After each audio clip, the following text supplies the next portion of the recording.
टूनी अपने बाबा के साथ एक जंगल में रहती थी। उसकी माँ को गुजरे हुए 4 साल हो चुके थे। एक दिन टूनी के बाबा बीमार पड़ गए। बीमारी की हालत में वो सोचने लगा, इतनी ज्यादा तबीयत खराब है मेरी, अगर मुझे कुछ हो गया तो टूनी का ख्याल कौन रखेगा। मैं आज ही अपने मालिक को बुलाऊंगा कि वो मेरी बेटी को गोद ले लें और उसकी अच्छी तरह परवरिश करें। आखिर मैंने अपने मालिक की इतनी सेवा की है, मालिक मेरी बातों को नहीं टालेगा। 2 दिन से बीमारी की वजह से टीनू का बाबा काम पर नहीं जा रहा था। तभी उसका मालिक कहता है, क्या हुआ टुन्नू, 2 दिनों से तुम काम पर नहीं आ रहे, इसलिए मैं तुम्हें आज देखने आया हूँ। अच्छा हुआ मालिक, आप आ गए। मैं आपको ही याद कर रहा था। ऐसा लगता है अब मैं नहीं बचूंगा।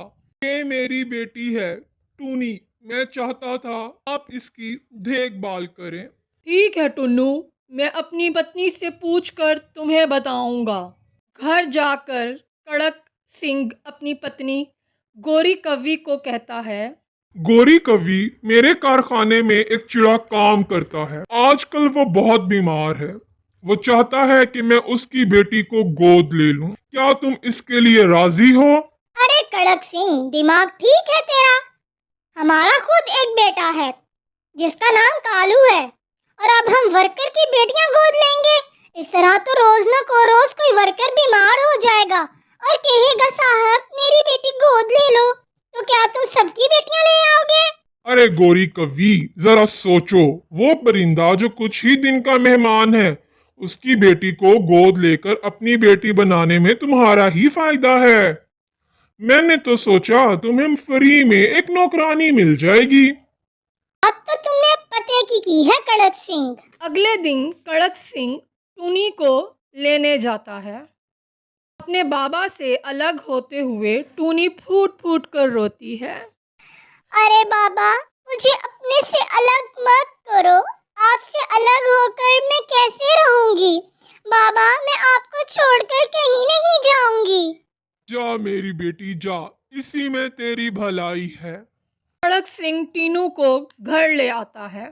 घर आकर कड़क सिंह अपने काम में मसरूफ हो जाता है और गोरी कवि टीनू से मीठी मीठी बातें करने लगती है। टीनू, तूने कुछ खाया?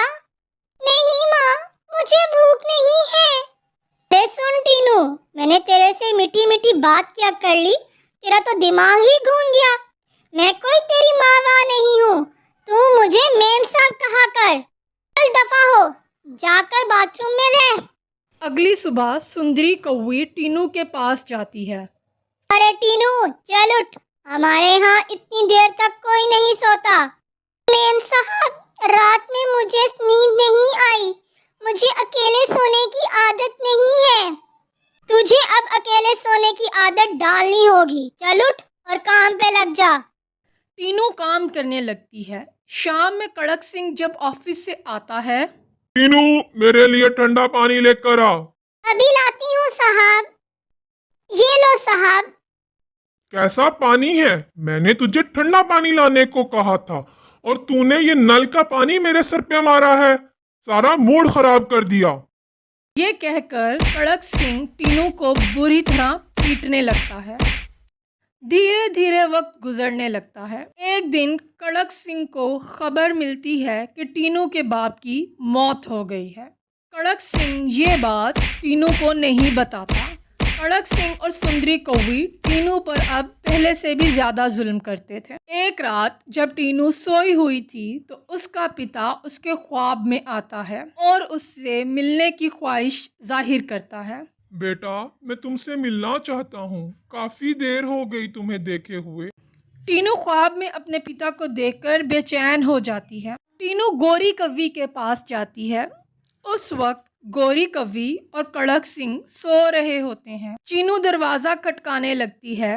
मेम साहब, जल्दी दरवाजा खोलें। मुझे अपने बाबा से मिलने जाना है। मेरे बाबा मुझे बुला रहे हैं। मैं अपने बाबा से मिलने जाना चाहती हूँ। मैं अरे टीनू, इतनी रात हो गई, तुम हम लोगों को क्यों परेशान कर रही हो? कौन सी आफत आ गई? मेम साहब, अब मैं यहाँ एक पल नहीं रहूंगी। मेरे बाबा मुझे बुला रहे हैं, मैं उनके पास अभी जाऊंगी। चुप कर, सारी नींद खराब कर दी। सुबह बात करेंगे, चल भाग जा यहाँ से। टूनी चिड़िया रोती रह जाती है, लेकिन कड़क सिंह और गोरी कौवी पर इस बच्ची के रोने का कोई असर नहीं होता। ये सब कालू कौवा देख रहा होता है और कालू को चीनू पर बहुत तरस आता है, लेकिन कालू कौवा कुछ कर नहीं पाता। एक दिन गोरी कौवी टीनू को बिला वजह मारती है, तभी कालू कौवा वहाँ आता है और चीनू को बचा लेता है। माँ, आप में जरा भी एहसास नहीं है? कोई इस तरह भी किसी को मारता है? हाय, खा गई ये चुड़ैल मेरे बेटे को। मेरा बेटा कभी माँ के आगे नहीं बोला था।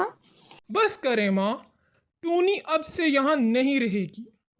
मैं कल ही इसे इसके पिता के घर छोड़ कर आऊँगा। अगले दिन कालू कौवा टूनी को लेकर उसके पिता के घर जाता है।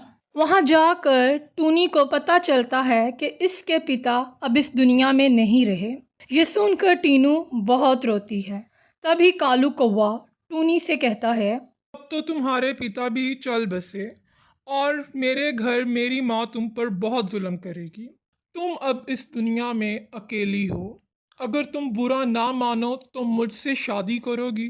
टूनी को कालू कौवे की बात सुनकर अच्छा लगता है और टूनी उसको शादी के लिए हाँ कर देती है। फिर वो दोनों शादी कर लेते हैं और फिर जब कालू कौवा उसे अपने घर लेकर जाता है तो टूनी को दुल्हन बना देखकर गोरी कौवी बेहोश हो जाती है और सब बहुत परेशान हो जाते हैं। जब गोरी कौवी को होश आता है तो कालू, तुम मेरे एकलौते बेटे थे।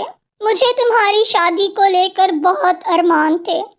मुझे था मैं एक अमीर चिड़िया से तुम्हारी शादी करूंगी जो बहुत सारा जहेज लेकर आती, लेकिन तुमने ये क्या कर दिया मेरे बेटे। माँ, मुझे चीनू पसंद है। आपके लिए भी ये बेहतर है कि आप इसको इज्जत और प्यार से कबूल कर लें और कभी इस पर हाथ नहीं उठाएंगी। और अगर आप ऐसा नहीं करेंगी तो मैं आज से ही ये घर छोड़कर चला जाऊंगा। तभी कड़क सिंह बोलता है, नहीं बेटा नहीं, ये तुम्हारा घर है। तुम हमारे इकलौते बेटे हो। हमें टूनी कबूल है। तभी गोरी कौवी टीनू से माफ़ी मांगती है और उसे कबूल कर लेती है और वो खुशी खुशी रहते हैं।